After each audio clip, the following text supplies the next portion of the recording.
Hello friends, आज के इस वीडियो में हम लोग कार्बोनिल कार्बन पे होने वाली रिएक्शंस के बारे में बात करेंगे। तो जो कार्बोनिल कार्बन होते हैं उसमें मेनली 3 टाइप्स के रिएक्शन होते हैं। पहला जो टाइप है वो है न्यूक्लियोफिलिक एसाइल सब्स्टिट्यूशन।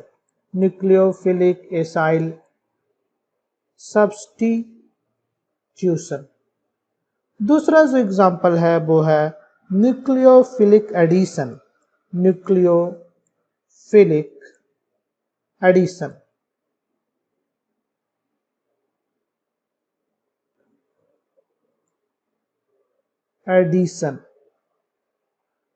और जो तीसरा एग्जाम्पल है वो है nucleophilic addition elimination. Nucleophilic addition elimination. तो यही मेनली 3 टाइप का जो रिएक्शन है वो कार्बोनिल कार्बन पे होता है। तो पहला वाला जो एग्जाम्पल है nucleophilic acyl substitution. Nucleophilic acyl substitution. ये जो रिएक्शन है मेनली एसिड के डेरिवेटिव पे होता है, जैसे एसिड क्लोराइड या एसिड हैलाइड या फिर एसिड का एमाइड यानी एमाइड पे ये रिएक्शंस होता है। तो मान लीजिए आपके पास कोई एसिड क्लोराइड दिया हुआ है। एसिड क्लोराइड एक एसिड का डेरिवेटिव है। इस पे न्यूक्लियोफाइल का आप रिएक्शन कर रहे हैं तो क्या होगा, ये न्यूक्लियोफाइल जो है इस कार्बन पे अटैक कर सकता है क्योंकि पॉजिटिव चार्ज है, इस ऑक्सीजन पे निगेटिव चार्ज है, तो कार्बन पे अटैक हो सकता है न्यूक्लियोफाइल का। तो अगर आप अटैक कर दीजिएगा तो क्या प्रोडक्ट होगा, इस न्यूक्लियोफाइल का यहाँ पे अटैक कर दीजिए। इसी को हम दूसरे स्टेप में लिख रहे हैं। बेसिकली इसमें एक और अच्छी बात यह है कि यहाँ पे एक्स ग्रुप है, हेलोजन है। हेलोजन क्या होता है, गुड लिविंग ग्रुप होता है। जो हेलोजन है वो गुड लिविंग ग्रुप है।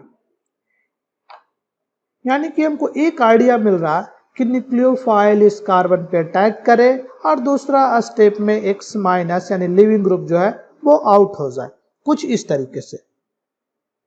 यहाँ पे आपके पास ए ग्रुप है, न्यूक्लियोफाइल आपके पास प्रेजेंट है।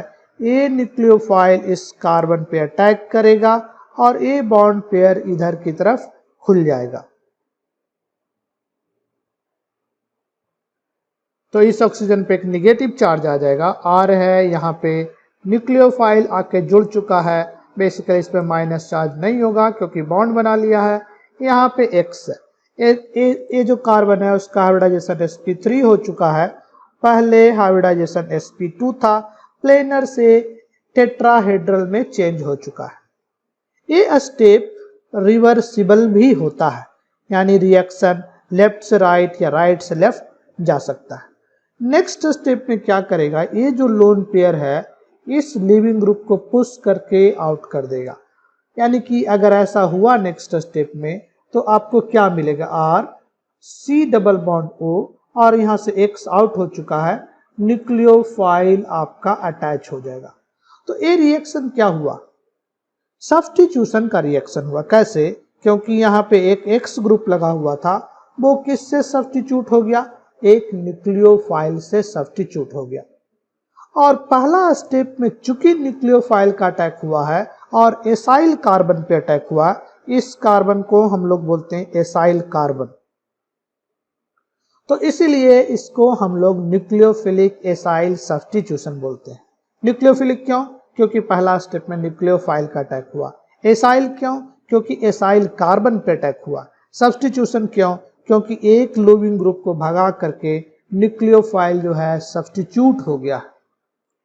तो ये हुआ पहला टाइप का रिएक्शन, न्यूक्लियोफिलिक एसाइल सब्स्टिट्यूशन। जब आपके कार्बोनिल ग्रुप पे कोई एक अच्छा लिविंग ग्रुप लगा होता है तो न्यूक्लियोफिलिक एसाइल सब्स्टिट्यूशन होगा और ये रिएक्शन जो है रिवर्सिबल रिएक्शन है।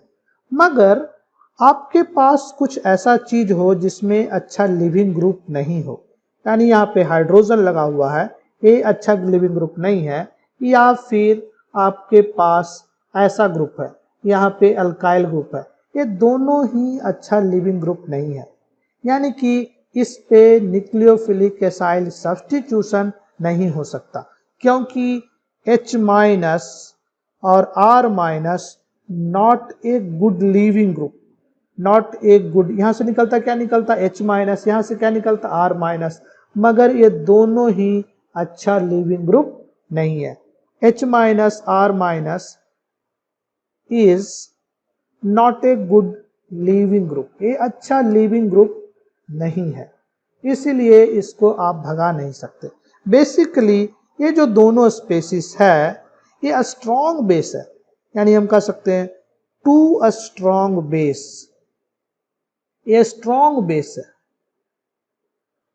इसीलिए आपका जो अल्डिहाइड या कीटोन है, ये क्या है अल्डिहाइड, ये क्या है ketone. Aldehyde ketone nucleophilic acyl substitution नहीं देता, या कहिए सब्स्टिट्यूशन का प्रोडक्ट नहीं देता, ये एडिशन का प्रोडक्ट देता है। तो हम कह सकते हैं RCHO अल्डिहाइड, और जो कीटोन है वो कैसा रिएक्शन करते हैं, एडिशन का रिएक्शन करते हैं। एडिशन, सब्स्टिट्यूशन नहीं, क्योंकि वहां पे कुछ है ही नहीं जिसको कि आप भगा सकते हैं। यानी दूसरा टाइप का जो रिएक्शन है वो क्या है, न्यूक्लियोफिलिक एडिशन। न्यूक्लियोफिलिक एडिशन वो किसके द्वारा दिया जाएगा, ये दिया जाएगा अल्डिहाइड कीटोन के द्वारा। तो इसका मैकेनिज्म क्या होगा, आपके पास मान लीजिए कोई कीटोन है, अभी भी इस कार्बन पे पॉजिटिव चार्ज है, ऑक्सीजन पे निगेटिव चार्ज है, न्यूक्लियोफाइल का अटैक होगा, ये इस पे अटैक कर दे, इसकी तरफ ओपन हो जाए, तो आपको एक कंपाउंड मिलेगा। इस केस में फिर से कार्बन का हाइब्रिडाइजेशन चेंज हो जाएगा, पहले sp2 था, न्यूक्लियोफाइल के अटैक करने के बाद इसका हाइब्रिडाइजेशन sp3 हो जाएगा। इसको हम लोग टेट्राहेड्रल इंटरमीडिएट के नाम से भी जानते हैं। ये कंपाउंड जो है स्टेबल होता है, इंटरमीडिएट होता है, इसको हम लोग टेट्राहेड्रल इंटरमीडिएट के नाम से जानते हैं, टेट्राहेड्रल इंटरमीडिएट। तो ये स्टेबल होता है। टेट्राहेड्रल इंटरमीडिएट को अगर एसिडिफाई कर दीजिए, इसको वाटर में आपको रिएक्शन कर रहे हैं तो वहां से H+ लेकर के एक इसमें कन्वर्ट हो जाएगा, OH में कन्वर्ट हो जाएगा। यानी कि ये जो टेट्राहेड्रल इंटरमीडिएट है वो पानी से H+ ले करके आपको बेसिकली एक OH में कन्वर्ट हो जाएगा। यहाँ पे C है, R है, न्यूक्लियोफाइल है, इधर आपका R' है। ध्यान दीजिएगा इस रिएक्शन में जो पहला स्टेप है वो रिवर्सिबल नहीं है, ये इरिवर्सिबल स्टेप है, इसलिए हमने एक ही साइड दिखाया है। यानी जो पहला स्टेप है वो है इरिवर्सिबल, यानी रिवर्सिबल नहीं है, एक ही डायरेक्शन में रिएक्शन जाएगा। ऐसा इसलिए है क्योंकि इसको आप बैक करके न्यूक्लियोफाइल को नहीं लौटा सकते हैं और फिर से रिएक्शन को इधर ला नहीं सकते हैं, इसीलिए ये रिएक्शन जो है इस डायरेक्शन में नहीं आएगा। तो रीजन ये हुआ कि न्यूक्लियोफाइल जो है काफी बेसिक है, आप इसको एलिमिनेट नहीं कर सकते।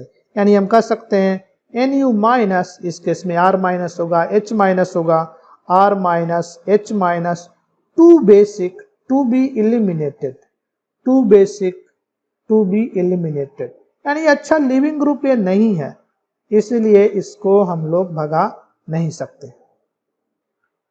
तो नेक्स्ट स्टेप का जो प्रोडक्ट है, जो आपका टेट्राहेड्रल इंटरमीडिएट है, ये वाला स्टेप बेसिकली आप इसको चाहें तो और आगे बढ़ा सकते हैं, और आप कह सकते हैं कि ये स्टेप जो है रिवर्सिबल है, क्योंकि एसिड बेस रिएक्शन है। यहाँ पे H3O+ भी हम लोग लेते हैं कभी कभी इसको एसिडिफाई करने के लिए।